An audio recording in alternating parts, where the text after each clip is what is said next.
On Coffee Talk today, are new nurses supported in helping battle bullying? Welcome back, everybody.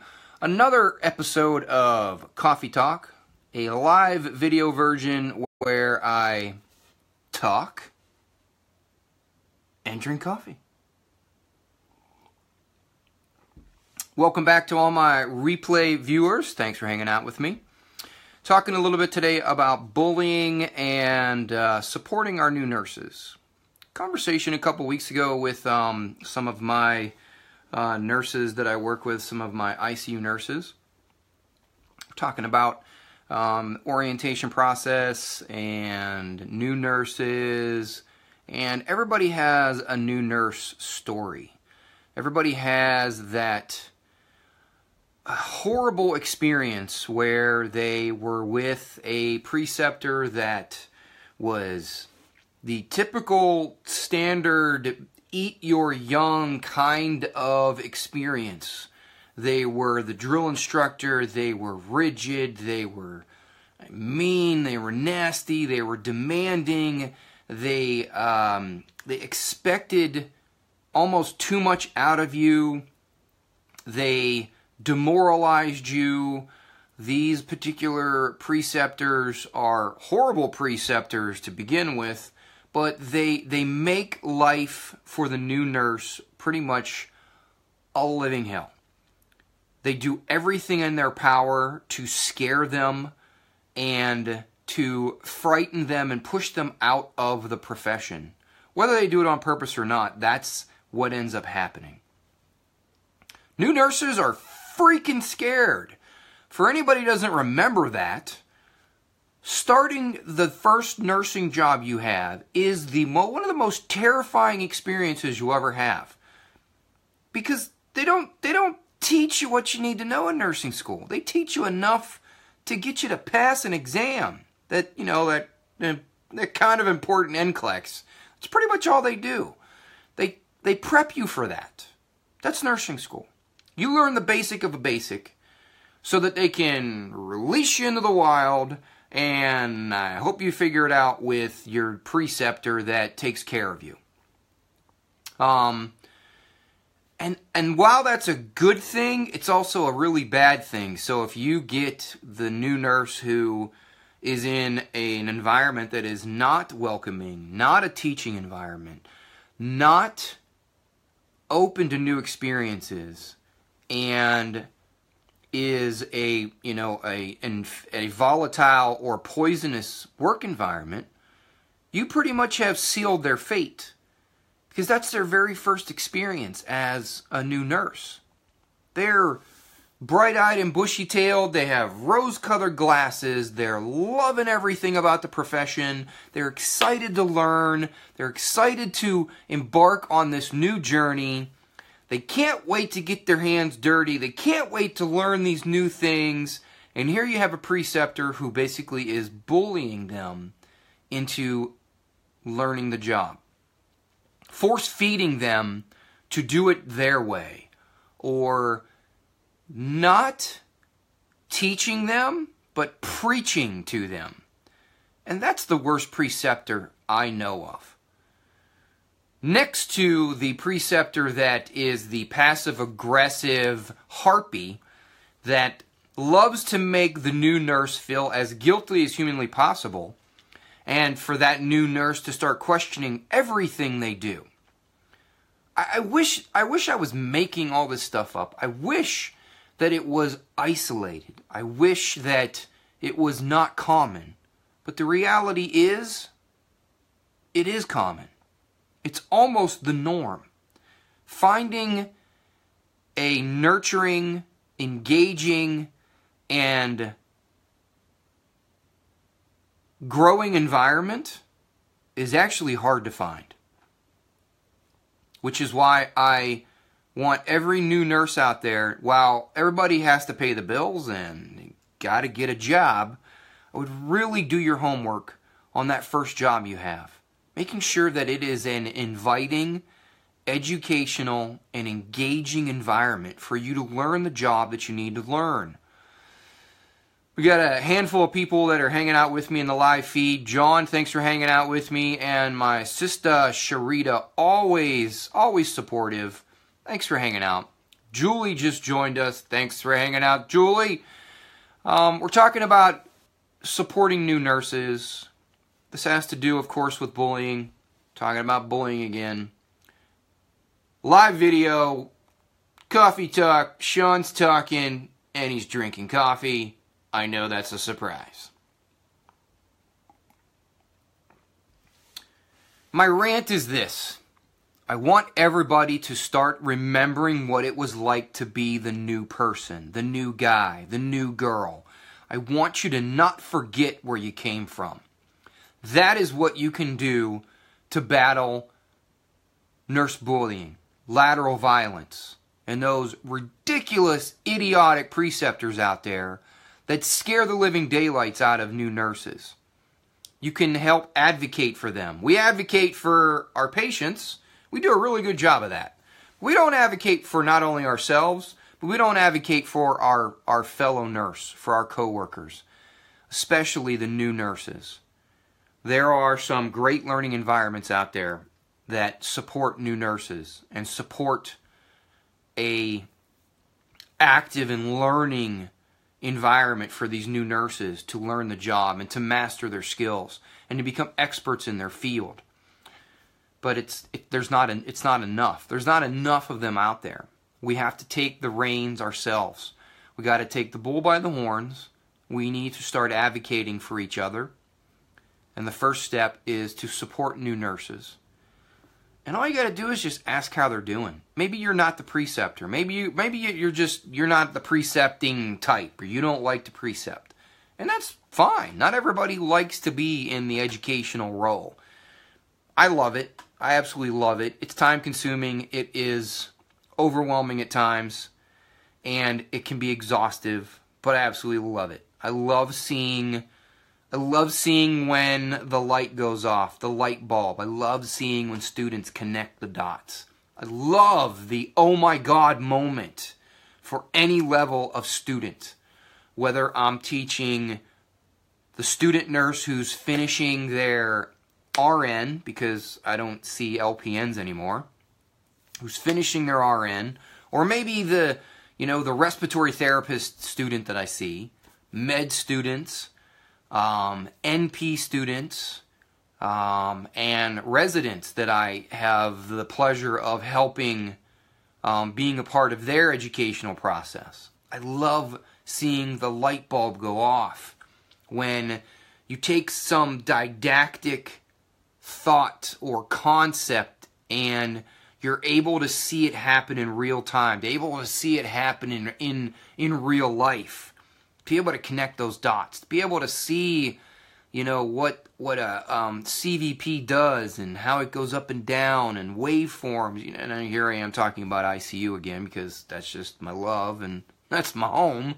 But I love when a student asks the question why, and they get an answer by their own volition. I don't have to just spout off a piece of information. The wheels turn, the smoke comes out of their ears, and they start making the connection, and they have that aha moment that is just infectious to me. And we don't do that enough. I want you to support your new nurses. Ask them how they're doing. Pull them aside. Hey, you've been here a while, you've been here a couple days, you've been here a couple weeks. Hey, how long before you come off orientation? Or, hey, how long have you been off orientation? Hey, you've been here about a year. How are things going? How are people treating you? You're now past the honeymoon phase. Honeymoon phase of the new job is roughly around 2 years. You're halfway through your honeymoon phase. How's that? How is that? How are things going? Just ask, hey, how did that difficult assignment go? Or, hey, I saw you got to in my world, I see you're using CRRT for the first time. How's that going? I saw you got to use the level 1 rapid infuser. Hey, how'd that go? I saw you were part of the code that was in bed 2 the other day. How'd that go? Hey, I saw you talking with, Dr. Smith. How'd that go? Just have a conversation with them. Let them know you're there. And you'll be amazed at what that does to a new nurse. To have someone of your experience level.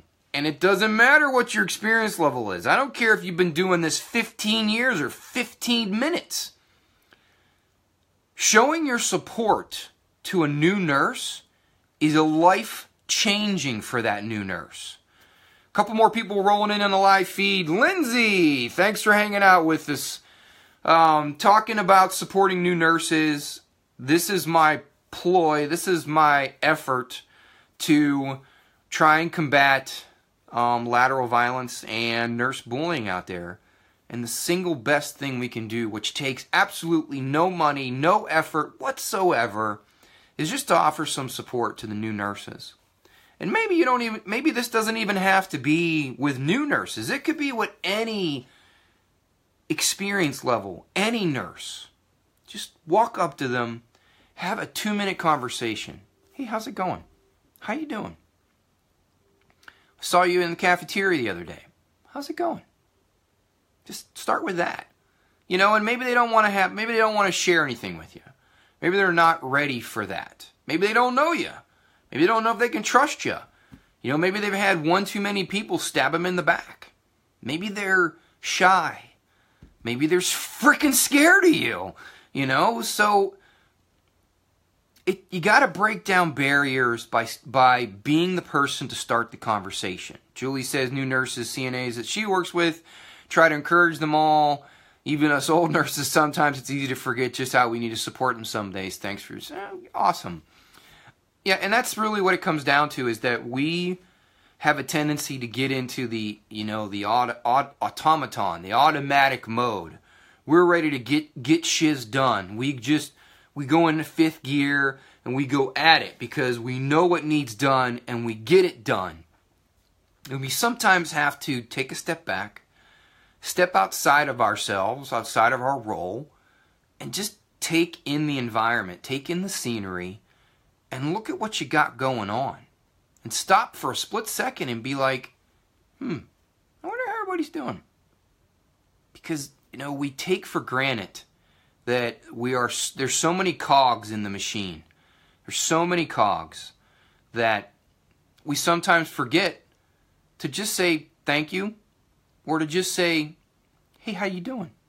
I don't know how many times a day I'll walk up to someone after, an incident or an episode or an event. What'd you think of that? How'd that go? 80% of the time people are like, one word answers. That was fine, or that was crazy, and that'll be enough. But you've at least established some communication with your staff, that you're humanizing the automation that's out there. And I don't know how many times I've done it, and I have a few years of experience under my belt, and I have a level of confidence in my current role that I've been told that I can be intimidating, that I'm aggressive. I know what needs to be done. I know how it needs to be done. I know where it needs to go, how it needs to be. I've been in those shoes. I've done those things. I've been there seeing that done most things on the units. There isn't many things that I haven't experienced in my short time in this profession. I've been truly blessed. So, I've seen it, done it, been there. And I have a tendency to just bark orders. And I have to pause every once in a while and say to myself, this is the first time that they're experiencing it. This is the first time someone's getting to see a balloon pump or seeing a Swan Gans.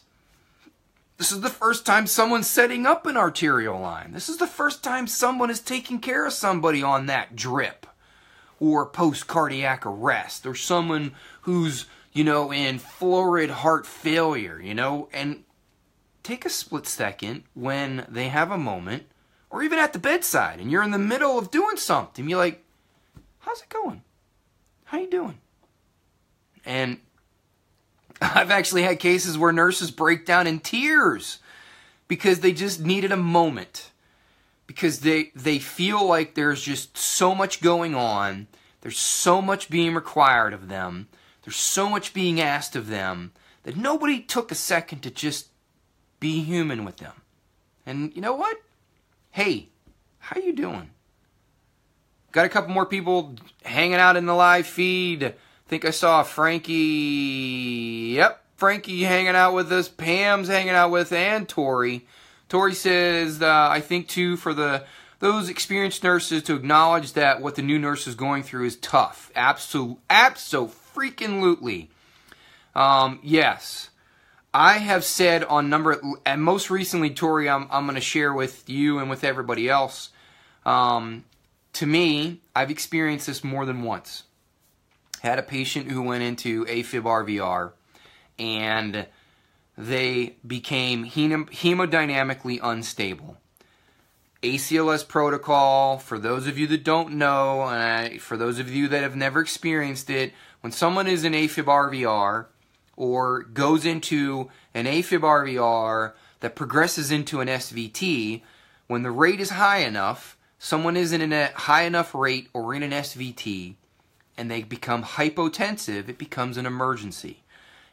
The heart is going so fast that the cardiac output goes in the toilet. All of a sudden, your blood pressure is in the toilet because it can't keep up.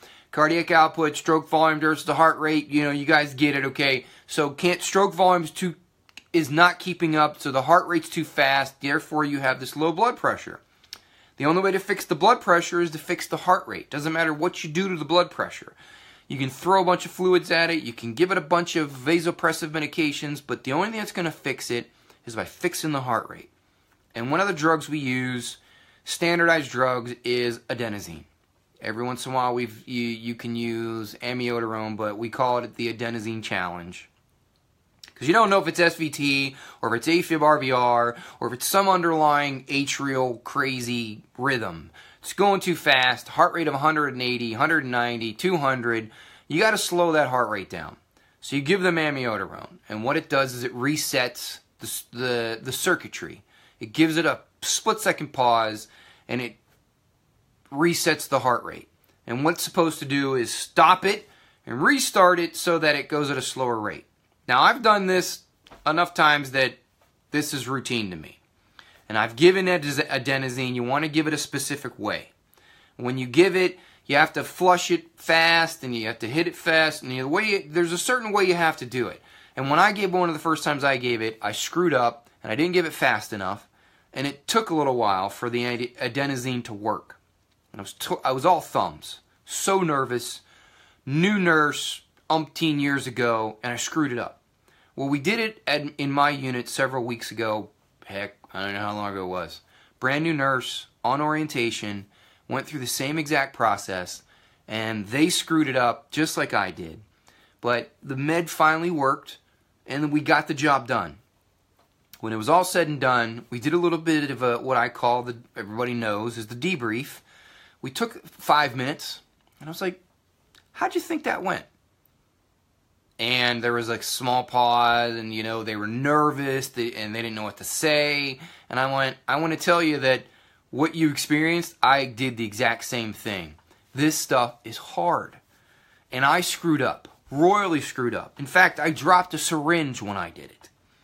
And I want to let you know that what you did is completely normal and sometimes expected.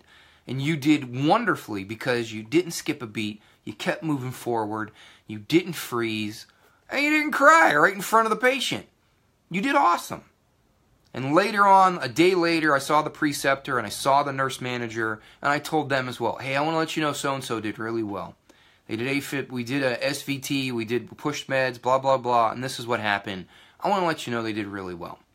And that's the other part of this, is not only you want to support your new nurses and let them know that, guess what, this is a lot harder than it looks, but I also want you to try and remember to accentuate the positive. Don't constantly tell nurses what they're doing wrong or what they're not doing. Make sure you compliment them and let them know they did a good job. Even on the small wins, something super small. Hey, I see you discharged or you transferred your patient in this amount of time and we got this taken care of. Nice job. Hey, I see that, when we did rounds the other day that you presented the patient to the doc and you did this, this, and this. Way to go, strong work. Frankie says, all too often people forget where they came from as a nurse. I literally just said that not more than a couple minutes ago, Frankie. I was literally said those words that I want you to remember where you came from. Don't forget where you came from. Don't forget what it was like to be the new person. And remind those new nurses what you felt when you went through it. I think doing that is going to help reduce the lateral violence and the bullying in our profession. Don't want to, drive it into the ground.